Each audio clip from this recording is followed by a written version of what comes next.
My property. As I watched the bulldozer's massive claw tear through the old barn's weathered boards, wood splintered and cracked, sending dust clouds billowing into the crisp morning air. In the distance, I saw cars arriving at my property's entrance. Their occupants, dressed in their finest suits and flowing gowns, stepped out slowly, confusion spreading across their faces as they took in the scene of destruction before them. Then I saw her.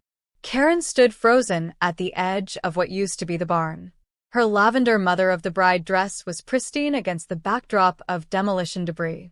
Her mouth hung open, clipboard clutched in her white-knuckled grip as the bulldozer backed away from the rubble, its engines still humming with satisfaction. The look of absolute shock on her face?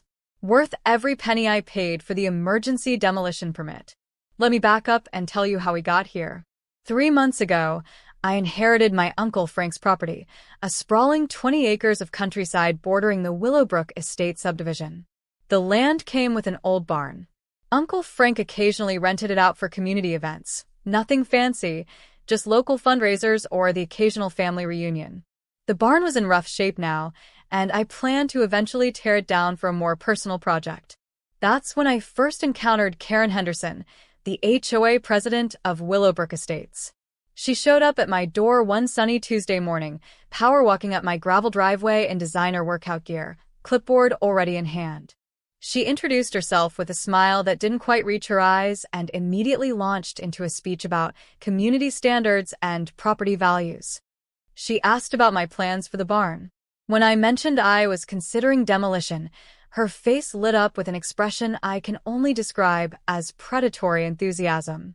She said, in a syrupy sweet tone, the barn was such a charming venue, and it would be a shame to lose such a valuable community asset.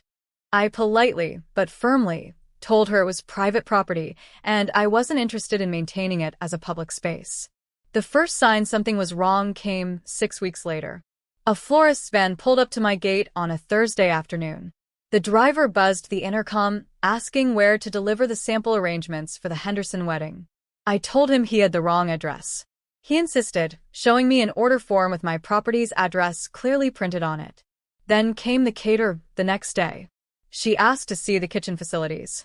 I told her there was no kitchen in the barn and no wedding booked here. She pulled out her phone and showed me an email thread. The sender was someone claiming to be me, signing off as ethan.venuemanager@gmail.com. My actual email has nothing to do with venue management. My blood ran cold. I called Karen immediately. She answered on the first ring, cheerful, as if she'd been expecting my call. When I confronted her, she laughed it off as a misunderstanding. But when I pressed further, her tone turned condescending.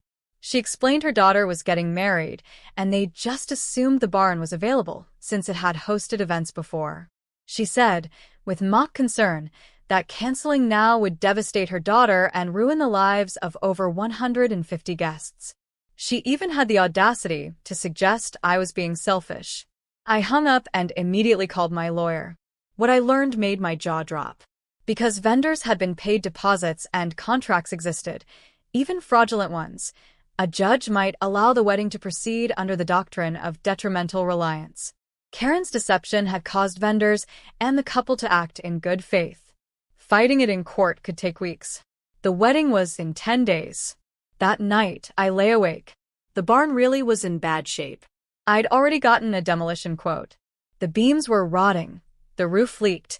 It was a lawsuit waiting to happen. By morning, I had a plan. I called the county building inspector and requested an emergency structural assessment. He came out that same afternoon.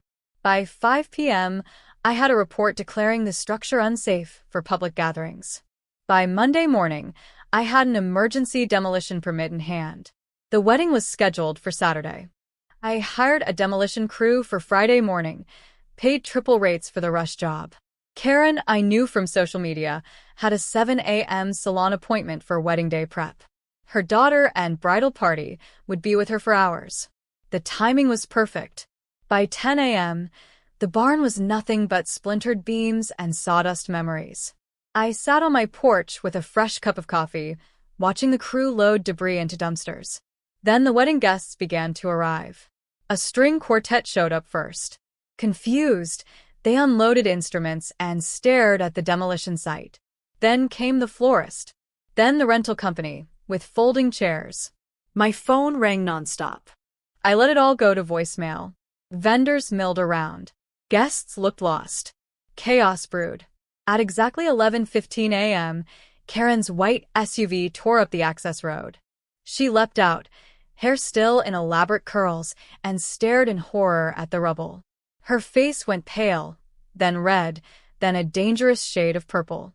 She stormed across the grass, heels sinking with each furious step.